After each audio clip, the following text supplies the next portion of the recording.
Hello everyone, welcome to my YouTube channel. I, Professor Prashant Bua, Dr. Subhash Technical Campus, Junagadh. Welcome to all of you. Students, in previous lecture we have completed a design of footing on the portion of regarding the reinforcement. So in previous lecture we find out the reinforcement in X direction, also reinforcement in Y direction.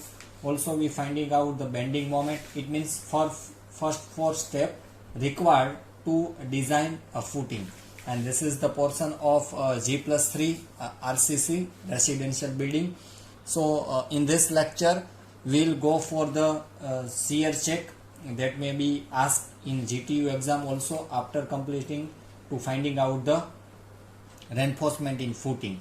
So our reinforcement required or provided is footing is okay to resist shear force or not. For that we have to check shear by one way shear और two way shear. Two way shear इसलिए हमको check करना है क्योंकि हम steel, अगर आप footing में देखोगे लास्ट में, तो हमने एक्स और वाई दोनों डायरेक्शन में same diameter of steel provide किया है. सो दोनों डायरेक्शन में भी टू वे shear चेक करना है और वन डायरेक्शनल भी वन वे shear चेक करना है. If both are safe, then our steel is provided is sufficient to resist the shear force. So today's we go for the shear check. In first of all we check for one way shear, that should be asked in GTU exam also, and it's very important field also, how we provide the shear reinforcement if the check is not safe. So and today's lecture is last for regarding this module, and the module is G+3 RCC frame or residential building. So we know that check for one way shear is along YY direction. Now how we choose the YY direction? So the critical section for one way shear is taken as distance D.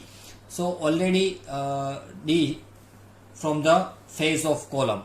So YY section हमको कहाँ लेना है? YY section इस means critical section बोलते हैं, जो shear check के लिए क्रिटिकल है. तो वो सेक्शन हमको कॉलम के फेस से D डिस्टेंस तक लेना है. So we already calculate the depth of footing, and our answer of depth of footing is 744 mm. Please verify with your previous data. Now you can see first of all plan of this footing. Our column size is 600 by 300 and our footing size is 2850 by 3150. So in that we should provide a YY section at D of column face. You can see also in the section, this is the column. In that slope is started and 230. So what is the 230? So when we find out the depth of footing, at that time we have to assume the edge depth.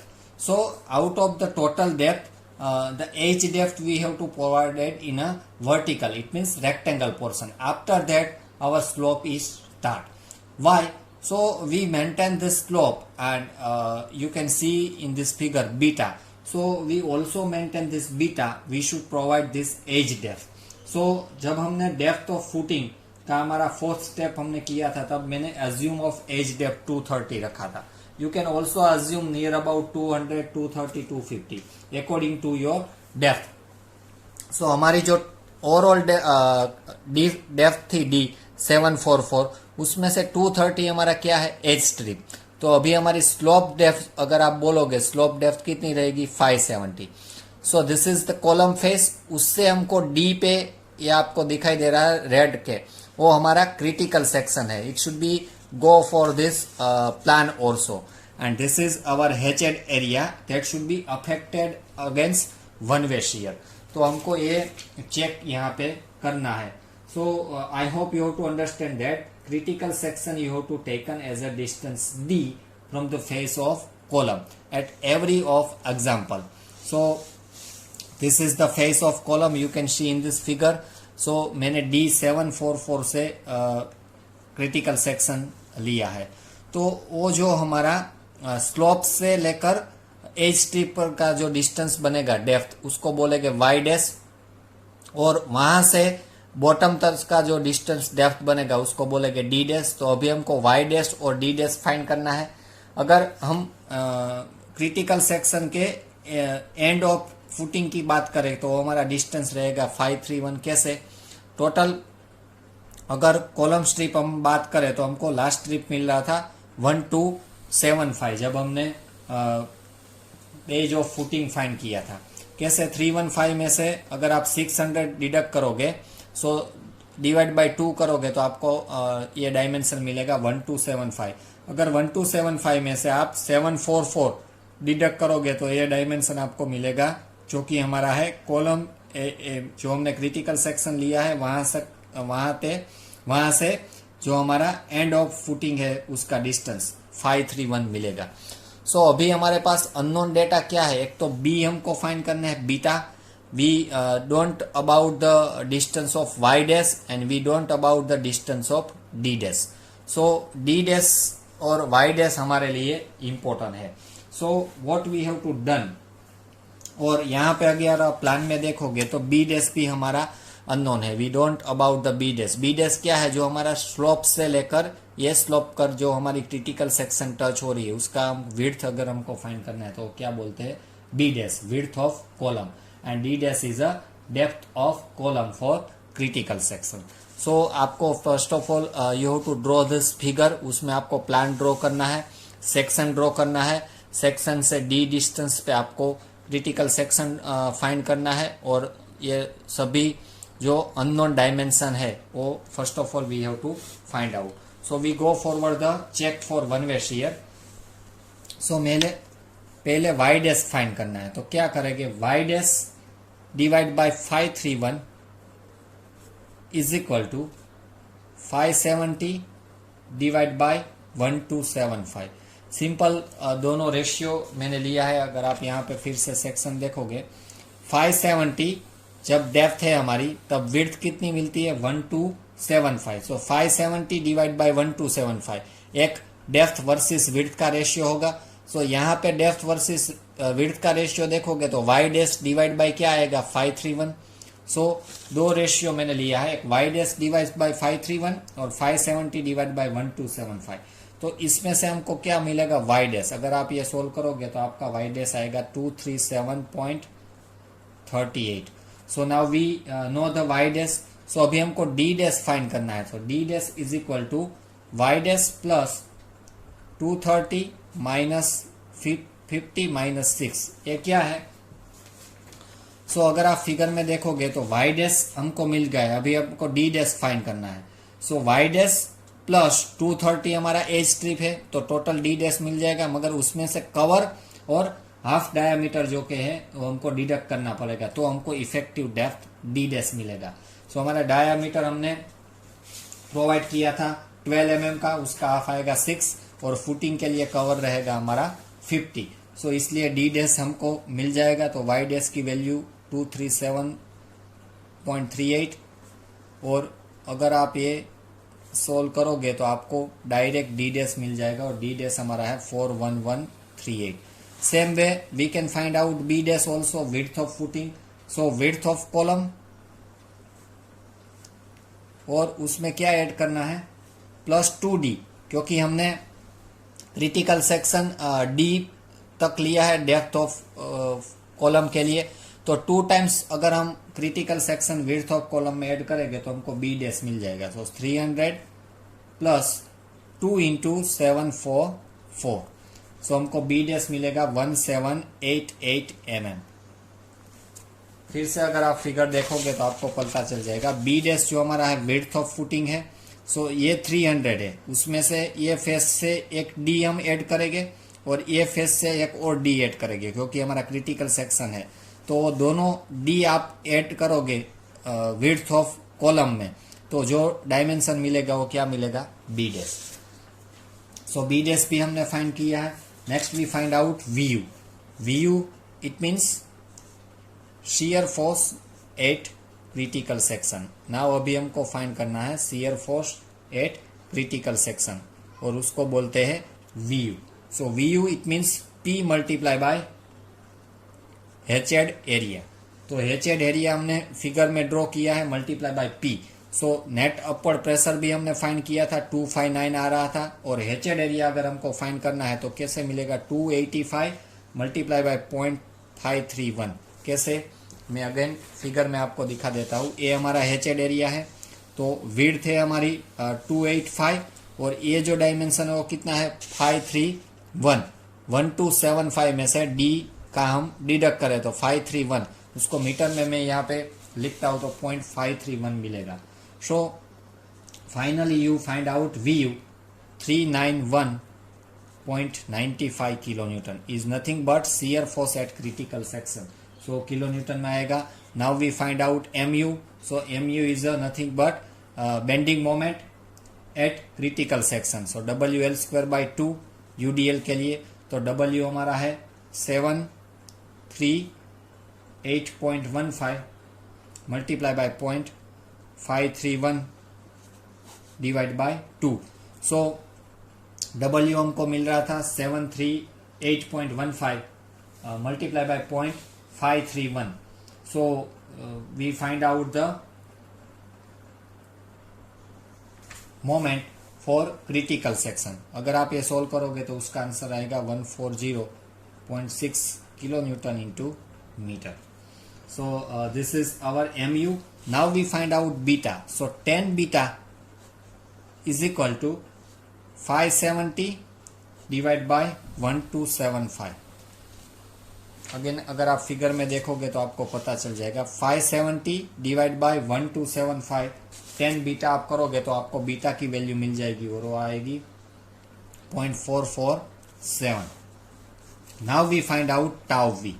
So tau v कैसे find करेंगे, so आपको close number page number 72 open करना है अपने IS 456 में।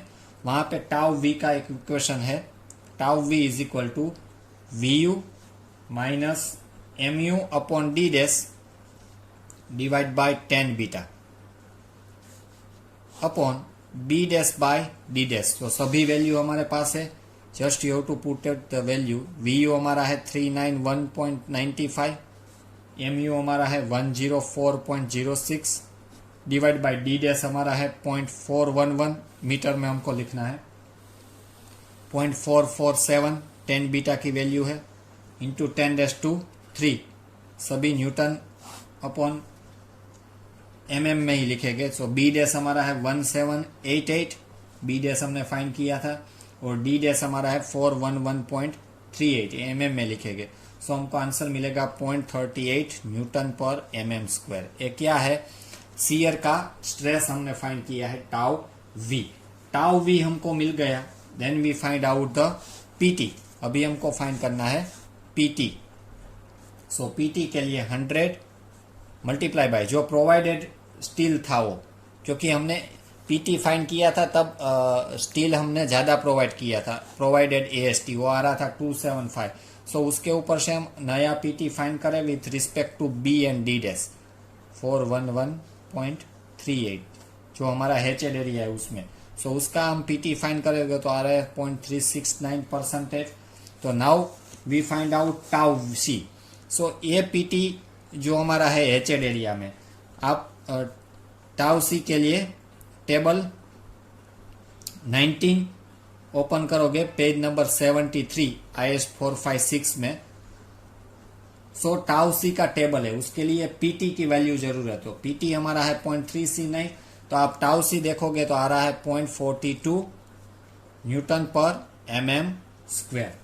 Since our tau V should be less than tau C, it means okay. So our tau V is less than our tau C.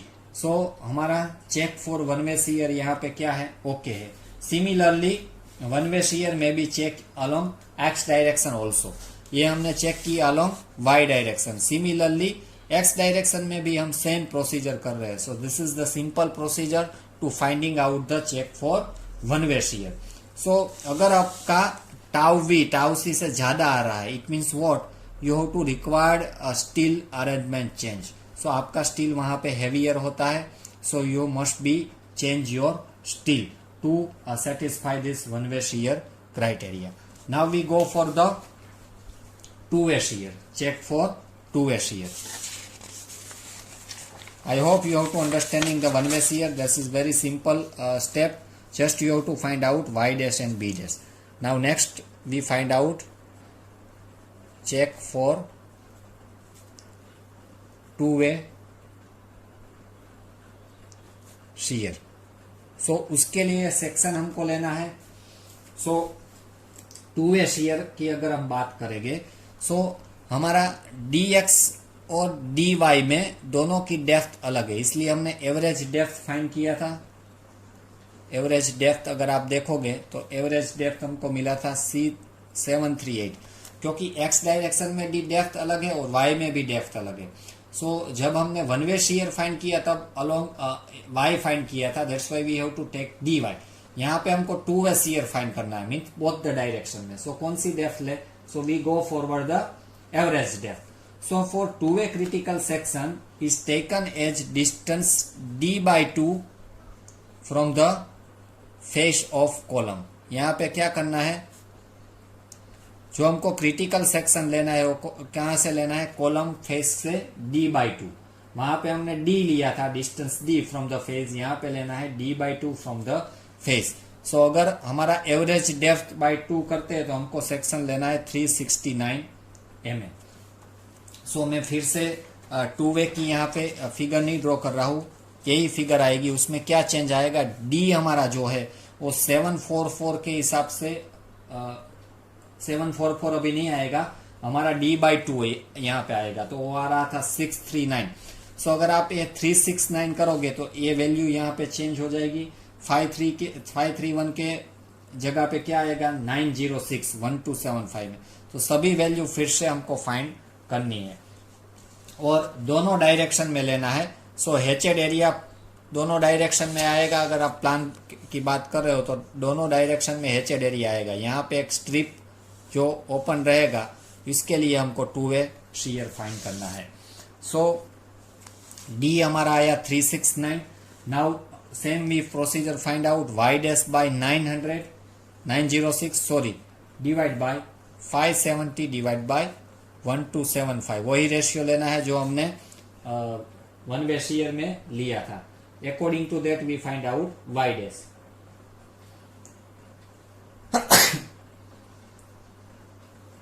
सो अगर आप ये solve करोगे तो y डैश की वैल्यू आपको मिलेगी 405 mm. सो सबसे पहले y डैश फाइंड करना है. Next we find out d dash. तो d डैश के लिए हमको पता है y डैश प्लस 230, उसमें से 50 एक डायमीटर पूरा x का, और y डायरेक्शन के लिए d/2, तो ये हमारा d डैश रहेगा. तो y डैश है हमारा 405, उसमें से 230 माइनस 50 माइनस 12 माइनस 6 हमको डिडक्ट करना है, तो d डैश हमको मिलेगा 567 mm. सिमिलरली b0 भी हमको मिलेगा. सो b0 कैसे मिलेगा? 2 टाइम्स 1338 प्लस 2 टाइम्स 1038, जो हमारा d डिस्टेंस है वो दोनों जगह से प्लस करना है, तो हमको वैल्यू मिलेगी 4752 mm. So this is our b0. Now we find out vu. It means shear force at critical section. तो उसका इक्वेशन क्या था? P multiply by hatched area. तो हेचेड एरिया की अगर हम यहाँ पे बात करें तो हमारा P है 259 और हेचेड एरिया मिलेगा 3.15 मल्टीप्लाई बाय 2.85, जो टोटल हमारा है. उसमें से हम क्या बात कर देते हैं? हमारा जो क्रिटिकल है 1338 मल्टीप्लाई बाय 1.038. मैं आपको फिगर दिखा देता हूँ कैसे आएगा.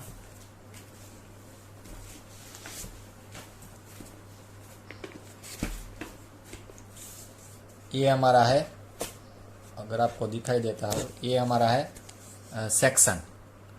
सो ये हमको कॉलम स्ट्रिप यहाँ पे लेना है, तो ये डिस्टेंस हमारा है 1338.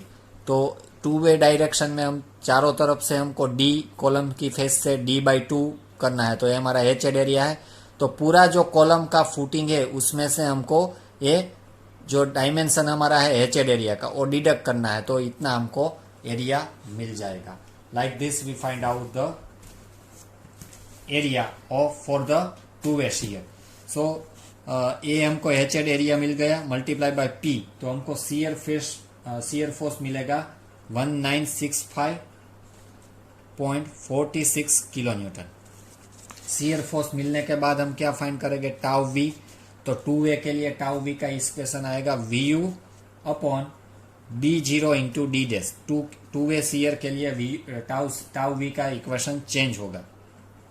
सो 1965.46 उसको मैं न्यूटन में कन्वर्ट कर देता हूँ 10⁻³ B0 हमारा आया 4752, डी डैश आया हमारा 567, तो हमको टाउ वी मिला 0.729 न्यूटन पर mm². So now we check tau C dash. Instead of tau C two way के लिए हमको टाउ सी डैश फाइंड करना है. तो tau C dash is equal to KS into tau सी. तो KS की वैल्यू क्या है, अगर आप कोड में देखोगे तो KS का इक्वेशन दिया गया है 0.5 टाइम्स बीटा सी. पेज नंबर 58 और 59 में ये इक्वेशन दिया गया है. सो 0.5 टाइम बीटा सी हमारा क्या आएगा 300/600 is nothing but beta for column. It means ratio of the column size. तो कॉलम हमारा 3/600 है, उसका आपको रेशियो लेना है, वो हमारा बीटा सी है. तो KS की वैल्यू हमारी आएगी 1. और टाउ सी की अगर बात करें तो टाउ सी आएगा 0.25 मल्टीप्लाई बाय FCK. तो FCK हमारा है यहाँ पे 20, तो टाउ सी आएगा 1.11 न्यूटन पर mm². सो KS और टाउ सी दोनों फाइंड कर लिया है. तो now we find out the tau C dash is KS multiply by tau सी. तो KS हमारा आया 1 और टाउ सी 1.11, तो टाउ सी डैश हमारा आएगा 1.11 न्यूटन पर mm². Since tau v should be less than tau C dash, hence our two-way shear is also safe. Otherwise you also check the arrangement of steel. और last में अगर आपको पूछे so you can also find out development length. This is very important as exam also and as well as the field also. This is very important phenomena, development length. So what is development length? Is denoted by LD according to ASPE 16 page number 184. अगर हमको M20 grade हम use कर रहे हैं concrete के लिए और हमारा स्टील ग्रेड है Fe415, तो आप पेज नंबर 184 में देखोगे तो LD का इक्वेशन दिया है. LD is equal to 0.47 by diameter of steel. So हमने फुटिंग में कौन सा डायामीटर स्टील यूज किया है 12 mm, तो हमारा LD आएगा 564 mm रिक्वायर्ड. ये क्या है हमारा रिक्वायर्ड है according to our steel. So LD provided on a face. अगर हमने जो अभी स्टील प्रोवाइड किया है उसके ऊपर से हम LD provided from the face देखेंगे तो हमको पता चलेगा कि LD हमारा इनफ है कि नहीं. सो अगर हम फेस की बात करें तो हमारा फेस आ रहा था 1275, उसमें से मैं कवर डिडक्ट करूं. अगेन मैं आपको फिगर दिखा देता हूं. कॉलम डिडक्ट करने के बाद आपको फुटिंग का एक फेज मिलेगा, उसका डायमेंशन क्या था 1275.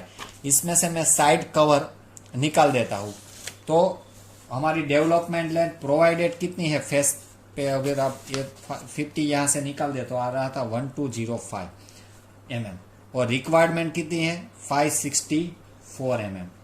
Hence okay. So according to this steel grade and grade of concrete, we required 564 development length. As per the current situation, what should be the development length we provided 1205? It almost double. So it provides the safe steel against the development length.